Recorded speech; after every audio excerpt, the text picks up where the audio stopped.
There's a writer who finds herself in a foreign country to attend a writers and translators conference. She is to be interviewed by a journalist for a TV show, so she is taken to a set for the occasion. Perhaps we can start with this scene.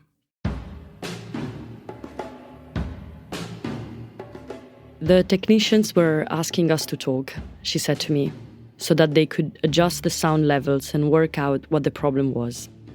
They had told us to just talk about what we had for breakfast today, she said, though there were probably more interesting things we could discuss. She was hoping our conversation would focus on the problem of recognition for female writers and artists. Perhaps I had some thoughts on that subject I could share with her, so that she could make sure to ask the right questions in the interview. The topic probably wasn't new to me, but it might well never have occurred to their viewers that the same inequalities that beset the home and the workplace could dictate what was presented to them as art, so that she saw no reason not to give the nail another bang on the head. And it was, of course, true, she added, that few notable women were ever really recognized, or at least not until they had been judged to be no longer a public danger by having become old or ugly or dead.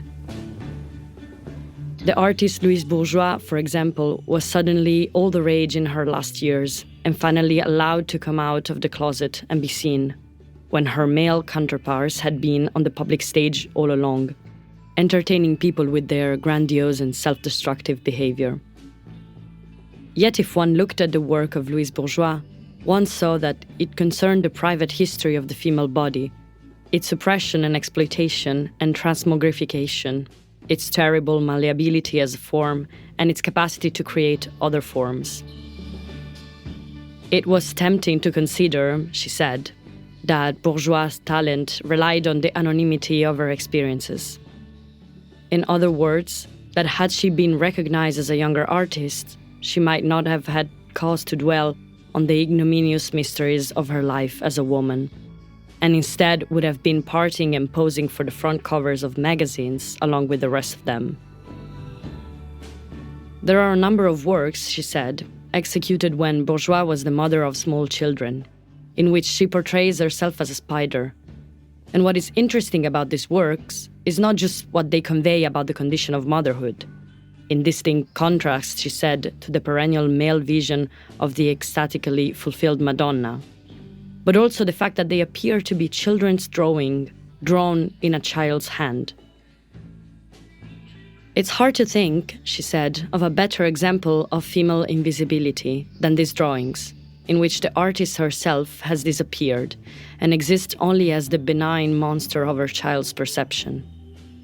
Plenty of female practitioners of the arts, she said, have more or less ignored their femininity, and it might be argued that these women have found recognition easier to come by, perhaps because they draw a veil over subjects that male intellectuals find distasteful, or perhaps simply because they have chosen not to fulfill their own biological destiny, and therefore have had more time to concentrate on their work. It is understandable, she said, that a woman of talent might resent being fated to the feminine subject and might seek freedom by engaging with the word on other terms. Yet the image of bourgeois spider, she said, seems almost to reproach the woman who has run away from these themes and left the rest of us stuck, as it were, in our webs.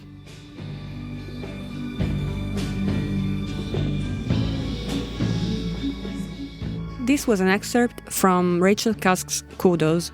Kudos is the third novel in a trilogy published between 2014 and 2018 that many critics around the world have described as a small revolution in literature because it was written like no other novel. On the 6th of October this year, Cusk received the Premio Malaparte, an Italian literary award that once a year is given to an internationally renowned writer in recognition of their entire body of work.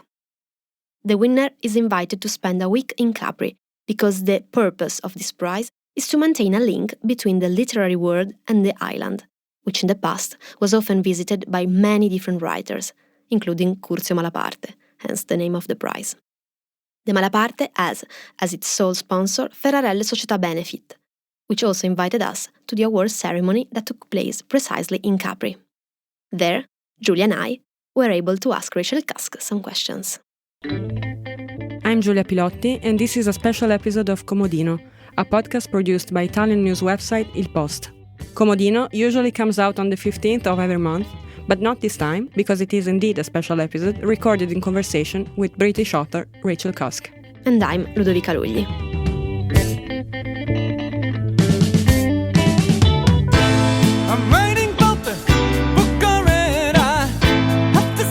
It's not that easy giving an idea of what the Outline trilogy is to people who don't know anything about it. But one of the main features that can be mentioned right off the bat, it is that basically it has no real plot, although there are events that follow a chronological order. It also doesn't have a real protagonist, even though it is narrated in the first person. And there goes what, like 87% of potential readers? I'm a big believer in transparency. When it comes to books that are not easy, it's important to say they are not easy. But good books can also be a bit difficult. So, in the case of the Cusk trilogy, international critics have been very positive. Moreover, describing the style of the three novels as something very innovative and deeply contemporary. Using this adjective with a sense of praise, just to say, these books represent really well the world we live in and the human experience of living in our time. Also in terms of their style, the conversations that take place in the three novels, in their digressions, are very much like real conversations, although normal conversations are not so deep, usually. It's clear we are not talking about the so-called upmarket fiction, or as we are used to say in this podcast, intrattenitura, word we made up that roughly translates as entertainiture. Yes, we are definitely in the literary realm here. But I think that despite the absence of a traditional plot and protagonist, Cusk's trilogy is also very accessible. It is not written with difficult words or with a difficult sentence construction. If you accept early on that it doesn't have a classic novel structure, and if you are willing to spend time on a book that every 2 or 3 pages, and in some pages every 2 or 3 lines, asks you to pause, to meditate on what you've just read, on what it means, then you can read it easily. That's why, in my opinion, Outline and the others can be considered that kind of books that you keep perpetually on your nightstand, even after you've read them, to flip through them and find something meaningful on a randomly open page. However, to give a few more coordinates to those who need a synopsis anyway, Outline is basically a series of conversations between a writer who goes to Athens to teach a summer writing course and some other people she meets. There's a billionaire who would like to start a literary magazine, a wealthy Greek businessman educated in Britain's best public schools whom the writer meets on the plane, an Irish writing teacher, an editor who has tried to be a publisher but shortly after failed to pay book advances, and other human profiles that intertwine with that of the narrative voice with their life stories. So it might sound like a book that is also very much about publishing and the things around it. In some way it is, but in reality the characters are mostly talking about aspects of adult life that affect a lot of people, such as marriage and divorce and more generally the relationships that bind us to the people with whom we share much of our lives, including children, for example. In the next 2 novels in the trilogy, Transit and Kudos, all published in Italy by Einaudi Stile Libero, there is always the same first person of the writer, Faye, whom we find in the second chapter in a more domestic dimension, coming to terms with divorce and childcare, and in the third, again in a more editorial dimension at a conference where she has been invited as a speaker. I'll add a brief bibliophile note. One of the things that struck me most when I had started reading Outline is that in the original edition published by the publisher Faber and Faber, one of the things that struck me most when I had started reading Outline is that in the original edition published by Faber and Faber, the typefaces with which the inside of the book is written are sans serif. Meaning the letters do not have one of those graphic styles typical of books and newspapers in which the letters have decorative features, but are cleaner, as in the Arial font or in the well-known Helvetica. You might have noticed that in books the serifs are almost always there. I think it's because there is this idea that they make reading more enjoyable. In Capri, Cusk explained to us that the choice of the sans serif font was her own and stemmed from a reflection on the qualities of books as objects. Basically, she said to herself, if I work on the aesthetic aspects of my books, as far as their content is concerned, why shouldn't I also take care of the aesthetic aspects of their container part? Anyway, for those of you who didn't understand what I'm talking about, there's an image in the description of this episode on the Il Post app. The fact that you noticed this super nerdy thing fills me with admiration for you. And it also helps me to say once again that Cusk is a writer of some kind of specific weight, respected enough to go to her publisher and ask them to do something that you never do, like changing the aesthetics of books. This also allows me to mention something we may not have said yet, which is that Cusk is 57 and has a long writer career that began long before Outline, although several of her older books have never been translated into Italian. Recently, however, in 2021, Einaudi published The Work of a Lifetime, a non-fiction book originally published in 2001. It is a memoir in which Cusk focuses on the extreme and somewhat violent experience that is motherhood, and it angered many people at the time. Today, I think it is not only more digestible, but also that hers is a necessary perspective on the female experience. And in the same way, she has also written about her own divorce. Yes, there is a book that has not yet been translated in Italian, but equally disruptive, called Aftermath, for those who want to read it in English. Other books by Cusk that are quite easy to find in Italian, however, are the two that came out after the trilogy, the novel Second Place and the collection of essays Coventry, which can be another good starting point to learn about Cusk. Then, next year, the novel Parade, which was originally published last June, will also be released in translation. I want to warn you, listeners, that both Second Place and Parade talk a lot about the meaning of art, usually intended as figurative art, and that they deepen the intellectual research that began with the trilogy. So, I think it is convenient to start from her previous work to get to know this author, especially if you're not very sensitive to reflections on contemporary art. Along with the discourse on art in both fiction and non-fiction, however, issues of the feminine always turn out to be quite central. You can tell she's interested in narrating a sensibility that is peculiar to women, not necessarily with a militant spirit, although in the works of non-fiction she also takes quite a sharp positions in this regard, but as a view on the world that has its own unique and unmistakable specificity. I do not mean to say that she's a women-only writer. On the contrary, Cusk is highly appreciated by men as well, but her writing uses the feminine as an added value, also freeing it from the stereotype that for a long time afflicted women's literature, to be looked at as something frivolous and segregated to topics of circumscribed interest. In her essays, however, but also in the interview we did with her, she explained this much better than I can. Personally, I would also enjoy reading a book that collects only interviews with Cusk, because all of her words, both the ones in her books and the ones she speaks when she talks about them, are very wise and help to define very clearly so many things that we know but generally can put into words. That's very true. You feel much smarter just talking to Cusk, even just standing next to her.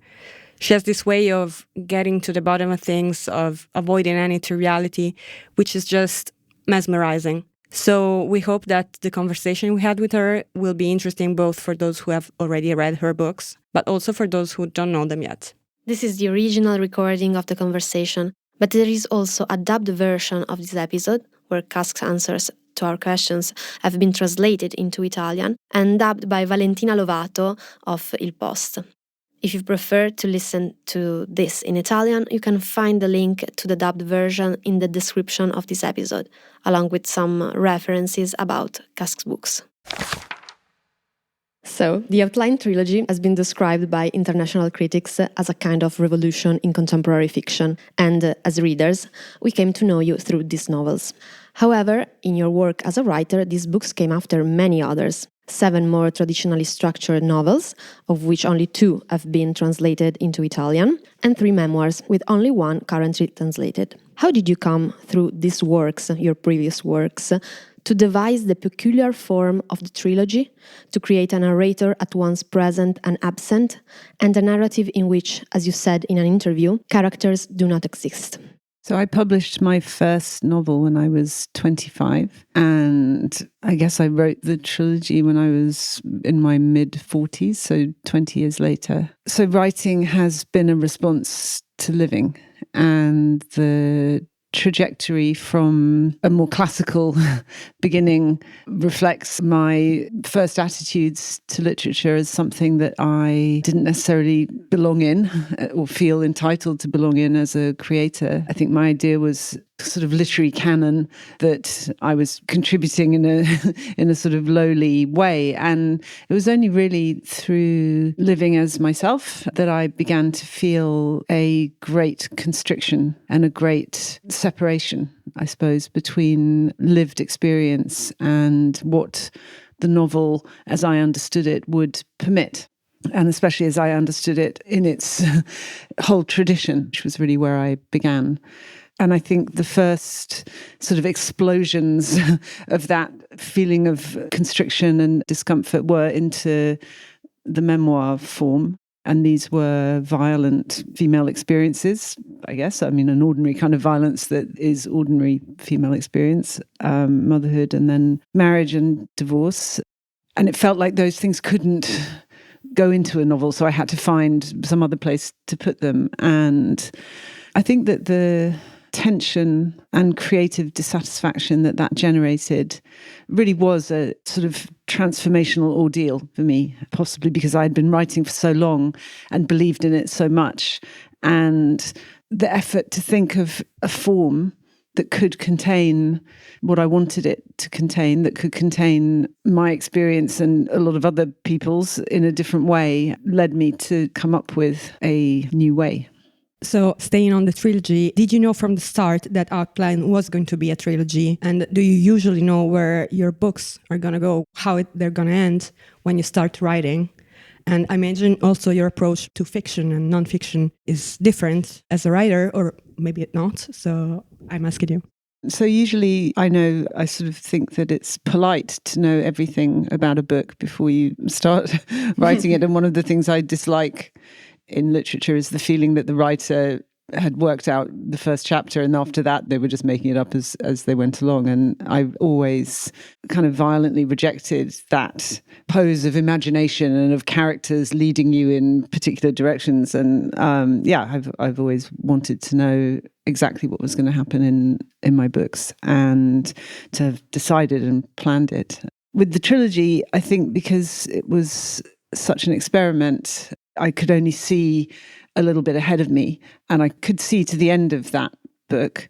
But it was only while I was approaching the end of it that I realized that the book ending would almost contradict the whole technical position of the book. The fact is, this person has to keep living, and there is no ending. So then I I had a different goal, I think, which was how in this very, very passive construction, where essentially the big change is that a position of anger, female anger, and a desire for justice have been set aside in order to try and find a new form of representing these same issues, these same causes of anger.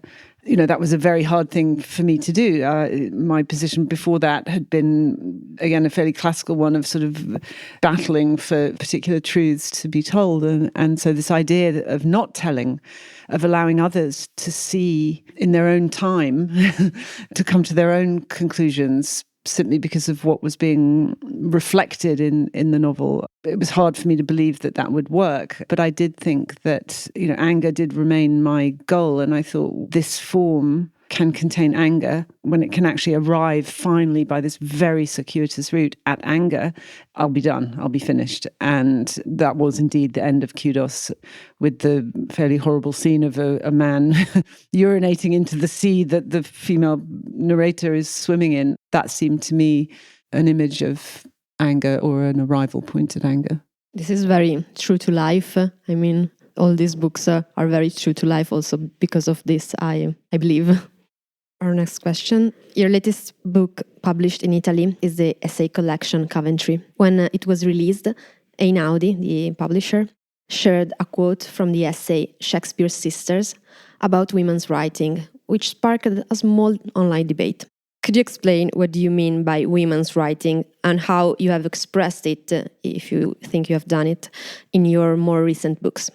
I mean, I don't think I have particularly a definition of women's writing, except can it be something that is born out of female experience? And I think the question is more global than about writing. And I think it's about equality, essentially, and about what we have put together and called equality, and the same forces that mean that a woman with a job has to in some way compartmentalize or conceal the consequences of her femininity. That might be children, domestic responsibilities, in order to essentially exist and compete in a world of male values and of men who aren't called upon by those responsibilities in the same way.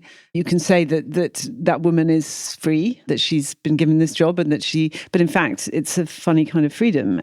So I think there are certainly equivalents in literature. I mean, there's many, many women writers who absolutely knew, in a way that I and certain other women writers did not know, how perilous, how threatening ordinary female life, basic female biological destiny is to creating any kind of art or living any creative life. So there are some women writers who understood they had to avoid those things in order to be able to create. There are other female writers who do have, just like the women working in the top jobs, who do have this life, but they compartmentalize it and don't necessarily write about those things. So I chose to be the third kind, which is to do it and to write about it. And I guess that's a question also outside literature about the wider world is that not something that we all want? If we're going to live and work as women and be called equals, that has to incorporate female experience and the reality of female responsibility much, much more widely. So in terms of literature, it hasn't been something that I particularly wanted to do. And certainly when I wrote A Life's Work, which was about the experience of motherhood, which I think has been translated into Italian, I was greeted with such disdain by the same literary critics who had liked, my first three novels that were all desperately trying to kind of fit in. And then indeed with absolute outrage by a wider group of people who felt that these things were not the preserve of literature. I wrote about them in quite a complicated way. It seems you're allowed to write a childcare manual, or not mention it, but you're not allowed to write in any sort of literary way about these themes. So that has been a very bumpy path. And I guess now, finally, I have the satisfaction of feeling that it is a path, and it's a path people can walk down. And that, the small number of people who find these books can feel some sense of legitimacy and some sense of a location. This was actually going to be my next question, because as you said, A Life's Work received quite a backlash back then. And I was wondering, also in Italy, it's been published 2 different editions. And I was wondering, I recently read it while pregnant, which is an interesting experience. And I felt anything but outraged. I was actually very grateful. I think I was relieved that someone was writing and expressing so vividly and so almost and maybe cynically what this experience entails. So I was wondering, do you think readers and women, mothers, have changed in these 20 years since A Life's Work has come out, and how this happened? Well, it's interesting that very quickly the violence of the reaction turned to a kind of acceptance and then to approval. And I think that's simply the effect of shock. So I think shock is quite an interesting thing to actually shock people. And very often people are shocked exactly at the moment when they know they have to change. They know something has to change. And you see this much, much more in visual art, that a painter or an artist or a sculptor will do something and everyone, or fashion actually is another example, that it's, people are totally shocked. And then the next minute it's settled down and it's accepted and everything has moved on a little bit. So I think the book suffered from that shock reaction, and the fact that happened, I suppose, now that I have some hindsight, does suggest that there was truth in it, and that it was a necessary thing to do, and it hasn't been forgotten about. It continues to be read. And do I think women have changed? Do I think motherhood has changed? That I don't know. I know it's a lot to ask. Yeah, that I'm not so sure about.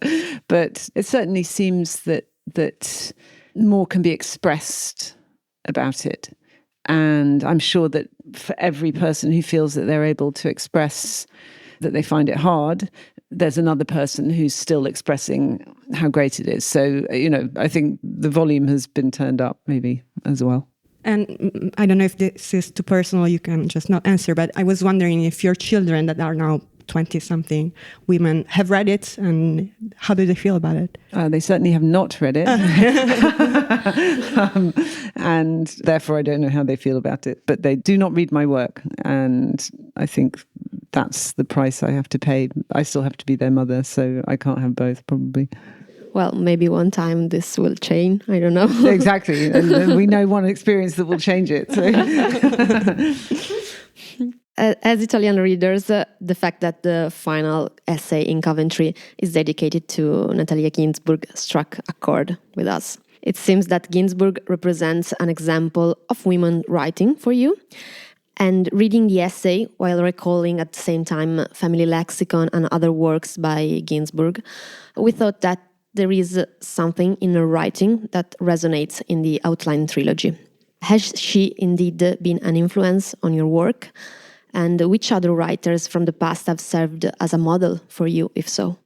I mean, she was an influence that I came across after, but that can still be an influence, I think. And she is becoming more and more important to Anglophone readers, at least. I don't know if she's always been as important in Italy as she is, but her significance is hugely increasing. And I think it is because of exactly what I was talking about earlier, that this is a writing that comes out of femininity and female experience in a different way. And it's not that it's about being a woman entirely. It just is the voice of that experience and of that identity. And it has a huge usefulness for others. And, I have been influenced by all sorts of people over quite a long writing career, and a lot of them I don't read anymore. So influence is a passing thing. And so we moved to France, to Paris a few years ago, and I began reading French novels in French.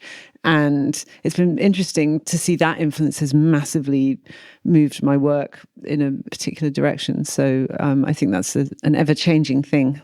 So going back on literary influences, and we were just thinking about what everybody's reading right now, and at least people we know our age, especially right now, they're reading Intermezzo by Sally Rooney, and we feel that there's almost some things that are mandatory, not in a bad way necessarily, but it's like there's a new canon being constructed in maybe in a generational way. Of course, there's the fear of missing out. And the fear of missing out is also a big thing with our generation, especially.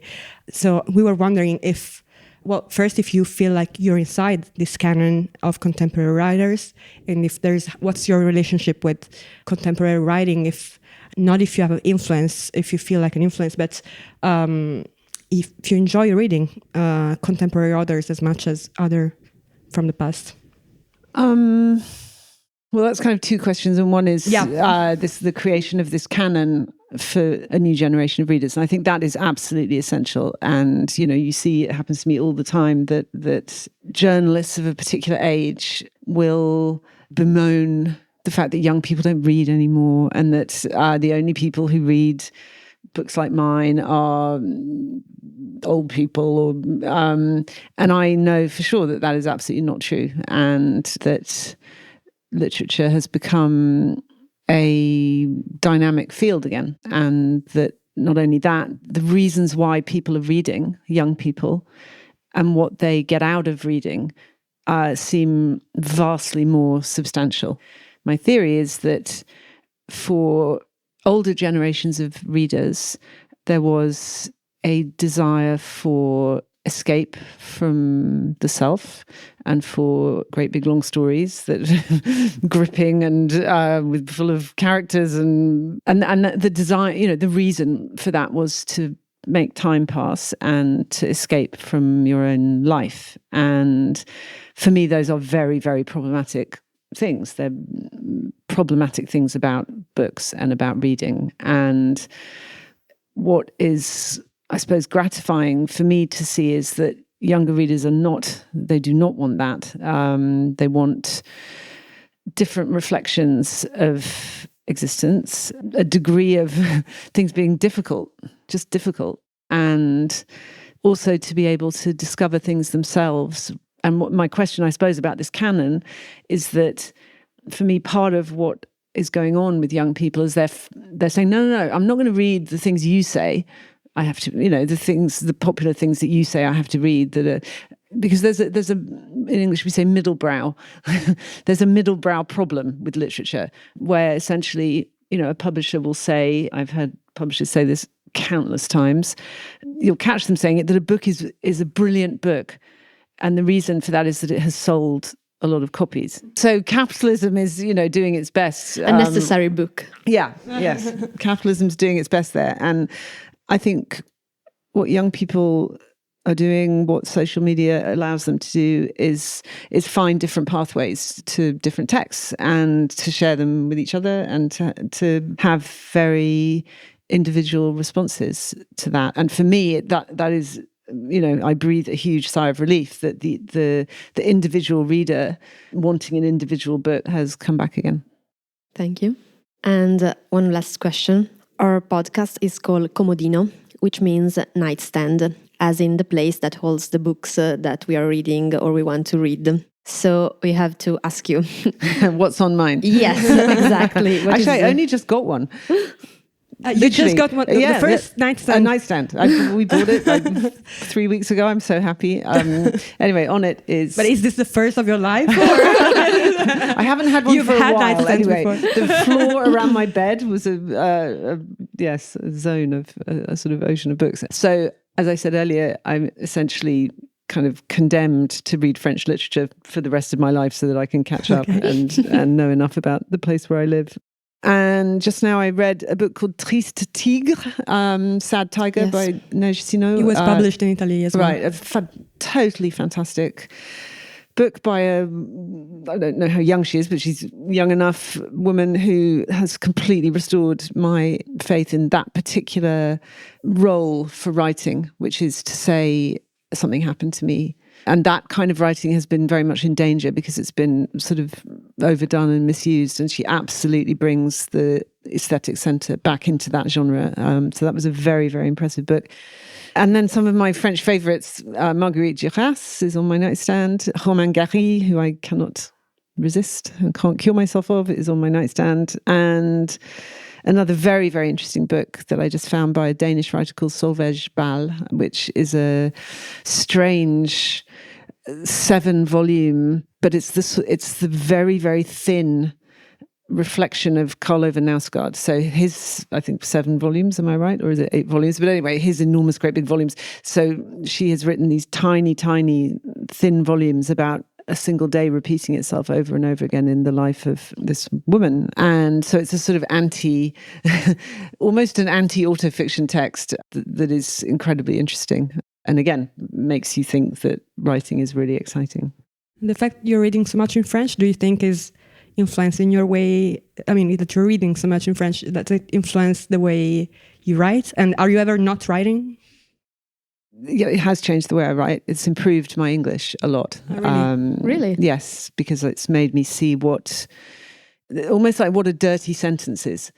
There's a clean sentence and a dirty sentence is much harder to read if you don't speak that language. And we all sort of wade through these dirty sentences and kind of understand them, but just seeing that level of understanding rising and falling according to the level of clutter, I guess, that the writer had allowed into the sentence immediately made me go back and totally examine my own practice, and my English has got better, yeah.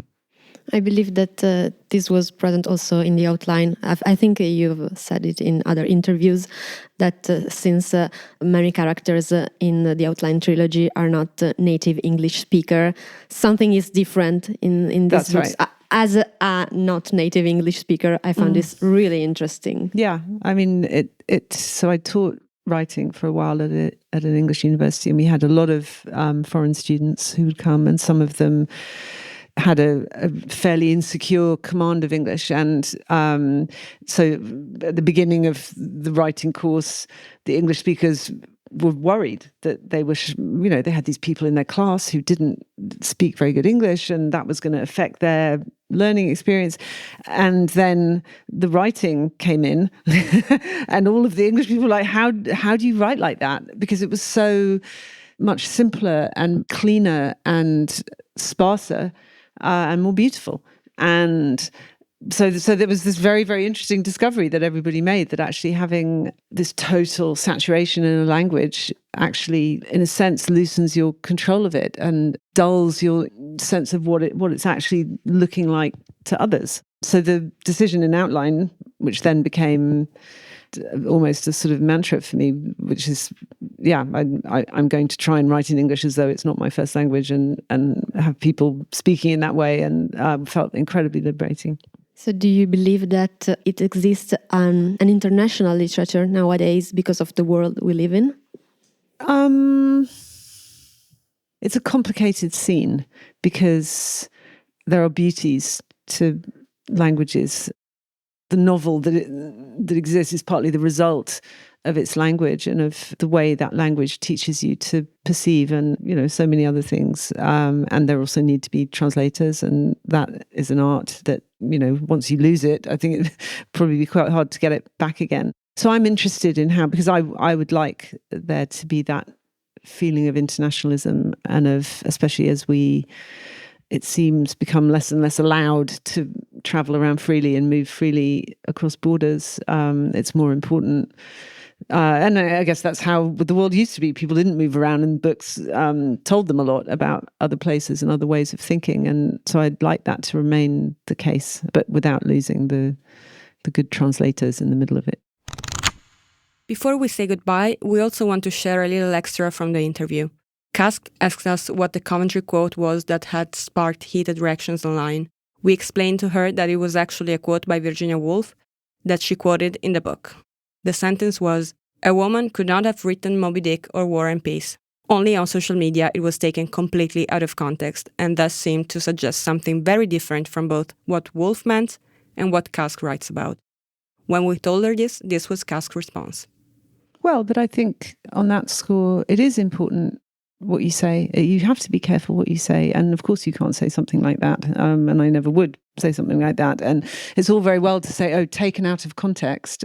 But even reading the essay that came from, A Room of One's Own by Virginia Woolf, I think one could even accuse her of having a little too much privilege, maybe a little too much the feeling that she was entitled to say what she liked. And that feeling comes from a certain position in society. So I think, and people are right to be offended by such things. And as I say, yes, it's a shame when it's taken out of context, but I suppose one has to develop a way of writing where that can't be done, where the context is so clear that nothing can be taken out of context. Maybe that's the new challenge. Yeah. But do you think such a distinction between women's writing and, we don't say male writing, we don't say men writing. Do you think it needs to exist, or are we losing that kind of separate perception of the two? Yeah, that's a really interesting question. And are we actually wringing our hands about something that isn't really a problem anymore, doesn't really exist anymore?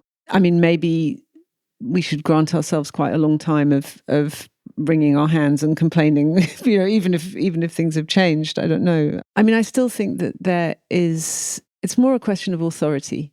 And that really, for me, is no question is only a question about literature. It's always a question about life and about society. And, the extent to which we accept female authority and what that authority has to look like for us to accept it. I think that's still something interesting. And I think there are still certain female voices, as probably there are male voices, but it's up to them to talk about that are less acceptable, whose authority is less acceptable than others. Might it be the case that the white male voice is less believed in and less kind of wanted than it was? Less interesting. Less interesting? I don't know. Maybe. This was a special episode of Comodino, in conversation with Rachel Cusk, whose books are published in Italy by Einaudi Stile Libero. I am Giulia Pilotti. I am Ludovica Lugli. Bye.